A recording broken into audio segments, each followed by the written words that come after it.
What's up guys, Magic Navs here, and today I'm bringing to you a Modern Warfare 2 knife-only gameplay.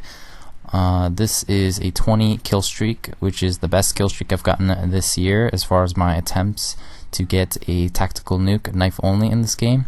I've not been able to play any video games at all in the last few weeks because I've been recovering still from my PRK laser eye surgery, and even when I try to watch TV, the TV is still too bright for me to watch, even with sunglasses. I'm going to be honest with you.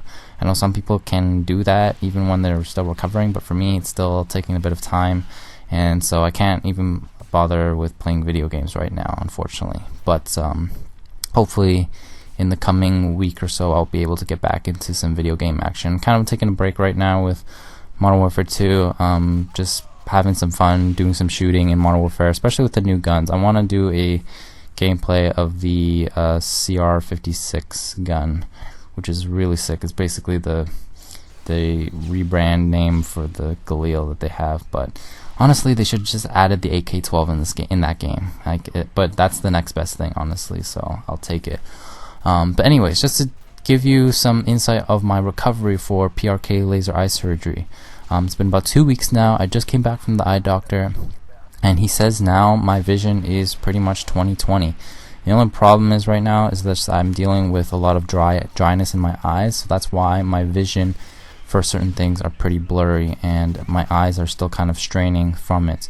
So in that regard, I still gotta keep up with my eye drops, which is, for me, it's like I gotta apply it like once or twice every hour, which is quite a lot. So, like, you know, make sure, like, if you're doing this laser eye surgery stuff, you gotta keep up with eye drops because it helps with the whole healing process, and it just allows you to actually see the actual results in the long term.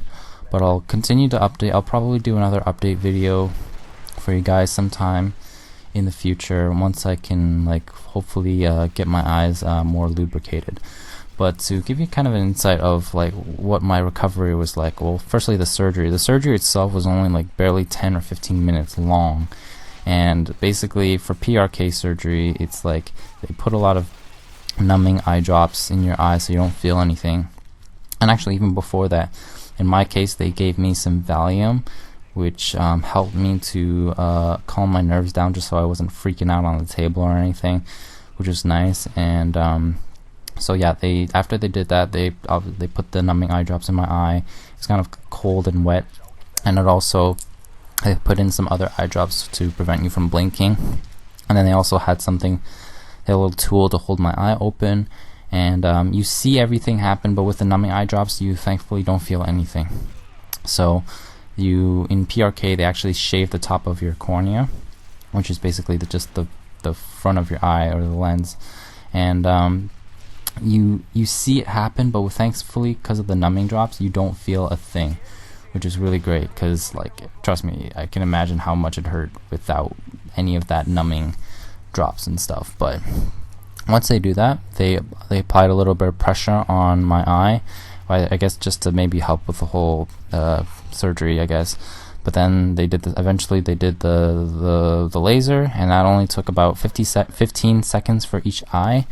And then they did the same, and then they closed my eye up, basically, or just kind of like they kind of did a quick wash of it just to make sure like the area was clean and everything. And then they did the same for the other eye, and yeah, that was it. I got up from the table and I could already see about 80% better, which is kind of nice. Compared to LASIK, your vision's kind of blurry at first, but it gets better after like just the first few days. With PRK though, it's after the first day you go home, and because of the Valium they want you to go to sleep right away, and this helps start the healing process of your eye, because you can already see much better, but then it gets worse after the next few days. So days 3 to 5 was kind of like the worst, because that's when the healing process started, and it's the worst part of the recovery, days 3 to 5, because you can feel the epithelia, which is like the skin of your eye, like the top, the surface, and it's like healing from the outside in. So every time you blink or move your eyes, it's like a really bad scratchy feeling on the inside of your eyelids. It's the worst pain ever, and you're literally just tearing up and everything.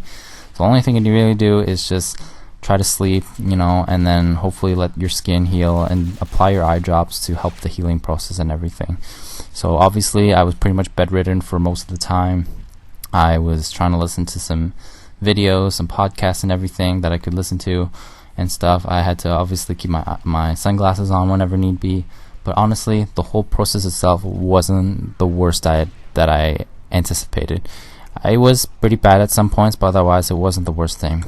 And honestly guys, it was totally well worth their money. It was like around $4,200 Canadian, and honestly, I definitely recommend you guys doing it if you have the money and the means to do it. Thank you so much for watching, and I hope to bring you guys some future videos soon. Peace out.